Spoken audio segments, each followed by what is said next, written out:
ছিনিয়ে নিয়ে এসছে। তাই আজকে আমরা স্বাধীনভাবে কথা বলি। আমাদের রাষ্ট্রভাষা বাংলা, আমার দেশ স্বাধীন দেশের নাম বাংলাদেশ, আমার পরিচিতি আমরা বাংলাদেশি। এইটা ৭১-এর অর্জন, এইটা যুদ্ধের অর্জন। আমরা সেই জাতি অংশ, যে জাতি সীমান্তে সীমান্তে মুক্তি সেনার চোখের ঝিলিক দেখছে, আমরা সেই জাতি। আমরা তাদের উত্তরসূরি যারা সীমান্তের যুদ্ধ করেছে এবং রক্ত ঝরিয়েছে। তাদের রক্তমাখা শার্ট আজও আমাদের প্রাণের পতাকা। বন্ধুরা, আপনারা জানেন আমার ডান দিকে দাঁড়ানো উলফাত ভাই, ইশতিয়াক আজিজ উলফাত ভাই, শুধু তিনি একজন বরেণ্য মুক্তিযোদ্ধা নন, একটা শহীদ পরিবারের সন্তান। মুক্তিযুদ্ধে লড়াই করে যিনি জীবন দিয়েছেন ওনার বড় ভাই শহীদ আশফাকুজ্জামান বীরুল হক। আমার বামে ডানে যারা দাঁড়িয়ে আছেন তারা দেশের সোনার সন্তান। আজকে সেই ইতিহাসকে কলঙ্কিত করার চেষ্টা করছেন, ছোট করার চেষ্টা করছেন, আন্ডার এস্টিমেট করার চেষ্টা করছেন। কারা? যারা সেই দিন স্বাধীনতার বিরোধিতা করেছেন, যারা সেদিন আমাদের মুক্তিযোদ্ধারা যারা গোপনে গেরিলা যুদ্ধ করেছে, তাদের আস্তারা চিনিয়ে দিয়েছেন হানাদার বাহিনীকে। তারা বন্ধুরা আবার কি করছেন? কারণ এদের বীরত্বের ইতিহাস নাই, শুধু আছে দালালির ইতিহাস। স্বাধীনতার পরেও সুবিধাবাদিতা আর দালালি করেছে তারা। যে ফ্যাসিস্ট এবং স্বৈরাচারী একদলীয় শাসন করেছে আওয়ামী লীগ, ওরা তাদের সাথে এবং তাদের কৃপা পাওয়ার জন্য ওরা সব সময় চেষ্টা করে যায়। ওরা ৮৬ সালে আওয়ামী লীগের সাথে আতাত করে নির্বাচনে গেছে হোসেন মাহমুদের সাথে, বিএনপির নেত্রী দেশনেত্রী বেগম খালেদা জিয়া যাননি, এবং এই ১৭টা বছর গুপ্ত হয়ে থেকেছেন, সুপ্ত হয়ে থেকেছেন। ঠিক।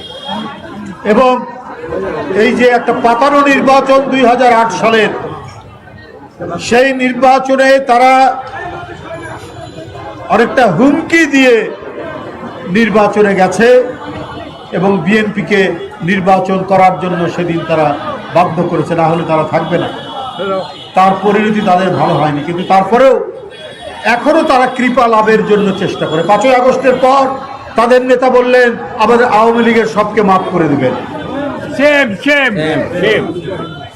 তাহলে মুগ্ধের আত্মদান বৃথা, তাহলে ওয়াসিম আকরামের আত্মদান বৃথা, তাহলে আপনার আবু সাইদের তার যে রক্ত ঝরালো, নিজের বুকে বুলেট বরণ করলো, সেই আত্মদান বৃথা।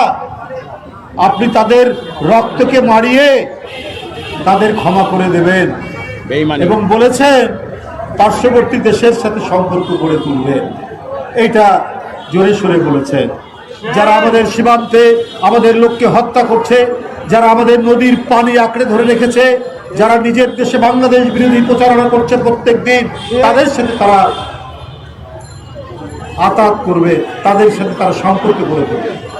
যে ভারতের মধ্যে প্রতিদিন মুসলমানদের উপর অত্যাচার হচ্ছে এবং ভারতের পশ্চিমবঙ্গের মুখ্যমন্ত্রী, বর্তমান মুখ্যমন্ত্রী বলেছেন যে ১ কোটির মতো মুসলমান তাদেরকে তাড়িয়ে দেবে। যারা ইসরায়েলের সাথে, ইসরায়েলকে বলে তাদের পিতৃভূমি, তাদের সাথে এই দলটি বাংলাদেশের জামাত ইসলাম তারা আঘাত করতে চায়, তাদের সাথে সম্পর্ক করতে চায়। করেন, ভালো কথা। কিন্তু জামাতে ইসলামের প্রধান তার যে সরকারি বাড়ি, সেই বাড়ির চারিদিকে চিত্র প্রদর্শনী করলেন। সেই চিত্র প্রদর্শনী ৭১ থেকে শুরু করে জুলাই পর্যন্ত সেইখানে দেশের যিনি সর্বশ্রেষ্ঠ মুক্তিযোদ্ধা, স্বাধীনতার ঘোষক, তার কোনো ছবি নেই। পরে অনেক তারা ব্যাখ্যা দিচ্ছে, কিন্তু আমরা তাদের ছবির প্রকৃতি দেখলে পরে এবং সেখানে ৭ই মার্চের ভাষণ শেখ মুজিবুর রহমানের সেইটা তারা দিচ্ছেন, তো এটাই বোঝা যায় যে তাদের অন্তরের মধ্যে কি কাহিনী তারা লিপিবদ্ধ করছে, কি লিপিবদ্ধ করে রেখেছেন, কি কাহিনী। বন্ধুরা আস্তে আস্তে ভাই, বন্ধুরা আমার শুধু তাই নয়, তাদের একটি ছাত্র সংগঠন আছে। আপনারা জানেন রাজশাহী বিশ্ববিদ্যালয়ে ৭১-কে দাঁড়িপাল্লা আঁকিয়েছেন, ৭১-কে হালকা করে দেখাচ্ছেন, ৭১-এর পাল্লাটা উপরে উঠে গেছে আর জুলাইয়ের পাল্লাটা নিচে নেমে গেছে, ওজনে ভারী।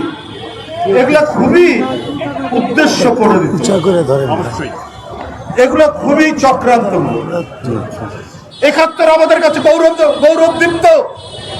আমরা ৭১-এর সেই উজ্জ্বল প্রজ্জ্বল সেই সময়ের যে জ্বলন্ত স্বাধীনতার আকাঙ্ক্ষা, তার সন্তান আমরা।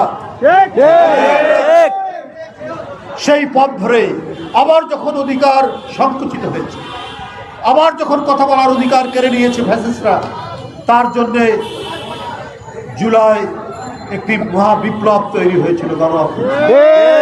এটা ৭১-এর চেতনা আমাদের বুকের মধ্যে ছিল বলেই আমাদের সন্তানরা তাদের ক্লাসরুম থেকে বেরিয়ে, তাদের বিশ্ববিদ্যালয় শিক্ষা প্রতিষ্ঠান থেকে বেরিয়ে রাজপথে নেমে শেখ হাসিনার ভয়ঙ্কর রক্ত পিপাসু এক ফ্যাসিস্টকে বাংলাদেশ থেকে তাড়িয়ে দিয়েছে। সুতরাং আজকে যারা ফ্যাসিবাদের উপাসনা করছেন, তাদেরকে সন্তুষ্ট করার চেষ্টা করছেন, আপনাদেরও বলে রাখি, আপনাদেরও মানুষ চিনে। আপনারা ৭১-কে ছোট করবেন, আন্ডার এস্টিমেট করবেন, সেইটা হবে না। ৭১-এর পথ ধরেই ৯০, ৭১-এর পথ ধরেই জুলাই। কারণ সেই চেতনা আছে যে দেশের মানুষ লুঙ্গি পরে হাতে রাইফেল নিতে পারে, এদেশের মানুষ স্ট্যান্ড গান নিয়ে নদীর সাঁতরে শত্রুর শিবিরে হানা দিতে পারে। সেটাই হচ্ছে আমাদের ইতিহাস, সেটাই আমাদের ঐতিহ্য, সেটাই আমাদের গর্বের সম্পদ, সেটারই উত্তরাধিকার হচ্ছে আজকের প্রজন্ম। বন্ধুরা আমার, তারাই জুলাই তৈরি করেছে। তাই আজকে খুব কৌশলে, খুবই চক্রান্তমূলক ভাবে, যেভাবে কোনটা বড় কোনটা ছোট এইটা করার চেষ্টা করছেন, এতে কোনো লাভ হবে না। বন্ধুরা আমার, এই জাতি স্বাধীন যেমন হয়েছে, তেমনি তার স্বাধীনতা রক্ষা করতেও জানে। স্বাধীনতা রক্ষার জন্য এদেশের ২০ কোটি মানুষ তারা সব সময় প্রস্তুত রয়েছে। আপনারা সব সময় লুকোচুরি করেছেন, আপনারা সব সময় দানবীয় শক্তির সাথে আঘাত করেছেন, এরশাদের সাথে করেছেন, বিভিন্ন সময়ে আপনারা করেছেন, চেষ্টা করেছেন।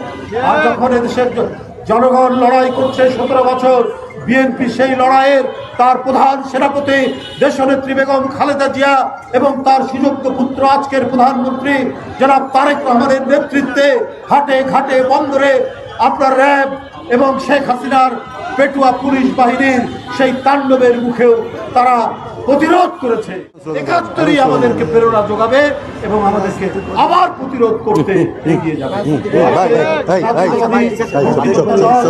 এবং প্রজন্ম দল যৌথভাবে যে প্রতিবাদ বিক্ষোভ মিছিল করেছেন, আমি তাদের বিক্ষোভ মিছিলের সাধুবাদ জানাই, তাদের সাফল্য কামনা করি এবং তারা সদা প্রস্তুত থাকবে, কারণ তাদের নেতৃত্ব দিচ্ছেন ৭১-এর রণাঙ্গনের মুক্তিযোদ্ধারা। সুতরাং তাদের সেই অবদান আজকে নতুন প্রজন্ম তারা স্মরণ করবে, যে কোনো চক্রান্ত প্রতিহত করতে তারা দৃঢ় অঙ্গীকারবদ্ধ থাকবে। আপনাদের সকলকে ধন্যবাদ। খোদা হাফেজ। বাংলাদেশ।